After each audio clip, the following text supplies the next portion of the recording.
2000 பெண்கள் கலந்து கொள்ளுகின்ற மிகப்பெரிய மூவண்ண கொடி யாத்திரை செந்தூர் வைத்து இங்கே பெண்கள் மிகப்பெரிய ஊர்வலத்தை சென்னை மேற்கு மாவட்ட தலைவர் தம்பி பாஸ்கர் அவர்கள் தலைமையில் நடந்து கொண்டிருக்கிறது. இதில் மகளிர் அணி தலைவி உமாரதி போன்றவர்கள் எல்லாம் கலந்து கொண்டிருக்கிறார்கள். நான் குறிப்பாக இந்த கூட்டத்தில் கலந்து கொள்வது பெண்கள் எங்கெல்லாம் பாதிக்கப்படுகிறார்களோ அங்கேயெல்லாம் ஒரு சகோதரனாக நமது பாரத பிரதமர் அவர்களுக்கு உறுதுணையாக நின்று கொண்டிருக்கிறார்கள். அதனால் நேற்று கூட சொல்லி இருக்கிறார், என் உடம்பில் ஓடுவது ரத்தம் அல்ல, என் உடம்பில் ஓடுவது செந்தூரம். என் சகோதரிகள் நெற்றில் வைக்கும் செந்தூரத்திற்கு ஏதாவது ஒரு ஆபத்து வந்தது என்றால் நான் சும்மா இருக்க மாட்டேன்.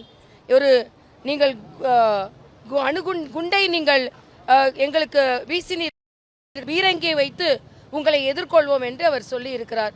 அதனால் பாரத பிரதமர் அவர்களுக்கு நன்றி சொல்லும் ஒரு யாத்திரையாகவும் நமது இராணுவத்திற்கு நன்றி சொல்லும் யாத்திரையாகவும் இது நடைபெற்று கொண்டிருக்கிறது. எதிர்க்கட்சிகள் கூட இன்றைக்கு பார்த்தீங்கன்னா பாரத பிரதமர் எவ்வளவு பரந்த மனப்பான்மை உள்ளவர் என்றால் எதிர்க்கட்சி பாராளுமன்ற உறுப்பினர்களை கூட தலைமை தாங்க செய்து அவர் இன்று வெளிநாடுகளுக்கு சென்று ரஷ்யா போன்ற நாடுகளுக்கு சென்று நமது நாட்டின் நிலையை உணர்த்துவதற்கு ஏற்பாடு செய்திருக்கிறார். உடனே பாகிஸ்தானும் நானும் அனுப்புகிறேன் அப்படின்னு சொல்லி அனுப்புகிறார்கள். ஆனால் மக்களுக்கு நன்றாக தெரியும், ஜெய்சங்கர் அவர்களின் திறமைக்கு எதிராக ராகுல் காந்தி பேசுவது நிச்சயமாக கண்டிக்கத்தக்கது.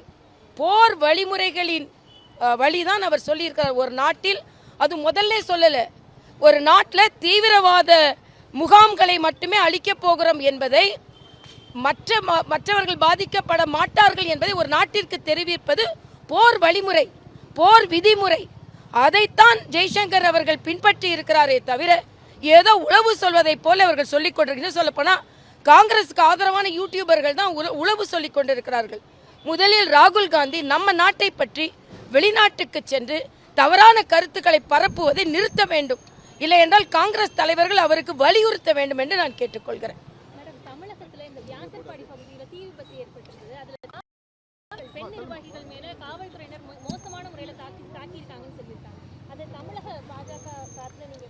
ஆமா தம்பி விஜயோட அறிக்கையை நான் பார்த்தேன், அவரோட அறிக்கையை நான் பார்த்தேன். தீயினால் பாதிக்கப்பட்ட பெண்களுக்கு மக்களுக்கு உதவி செய்வதை தடுத்திருக்கிறது காவல்துறை. அவர் அழகாக சொல்லி கேள்வி வலிமையாக கேட்டிருக்கிறார்.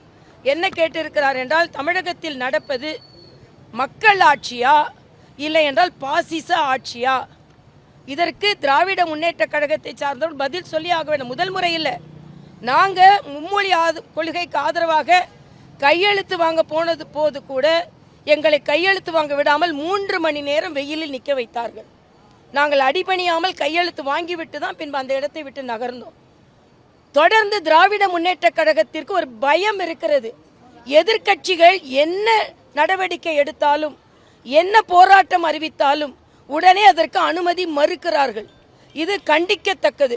அவர்கள் இன்று ஒரு பதற்றத்தில் இருக்கிறார்கள். அதனால் எதிர்க்கட்சிகள் எதை செய்தாலும் அவர்கள் இன்று பயப்படுகிறார்கள்.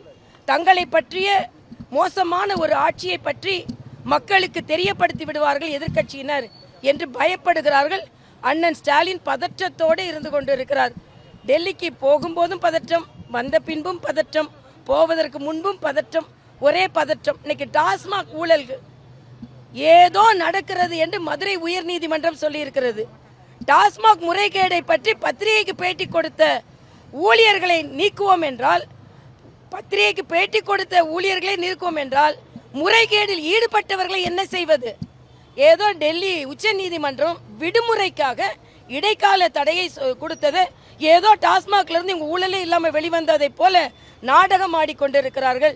டாஸ்மாகில் ஏதோ நடக்கிறது என்று மதுரை உயர்நீதிமன்ற கிளை சொல்லிவிட்டது.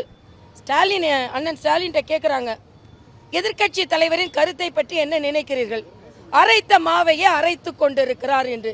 மறைத்த செய்தியை நீங்கள் மறைத்து கொண்டிருப்பதனால் அரைத்த மாவையே அரைக்க வேண்டி இருக்கிறது. சொல்வதை திரும்பி திரும்ப சொன்னால்தான் நீங்கள் செய்த குற்றங்கள் மக்களுக்கு தெரிய வேண்டும் என்பதற்காக எதிர்க்கட்சியினர் இதை சொல்லிக் கொண்டிருக்கிறார்கள். பிளே ஸ்டோர் மற்றும் ஆப் ஸ்டோரில் இருந்து பாலிமர் செயலியை QR கோடு மூலம் பதிவிறக்கம் செய்யுங்கள். செய்திகளை உடனுக்குடன் பெறுங்கள்.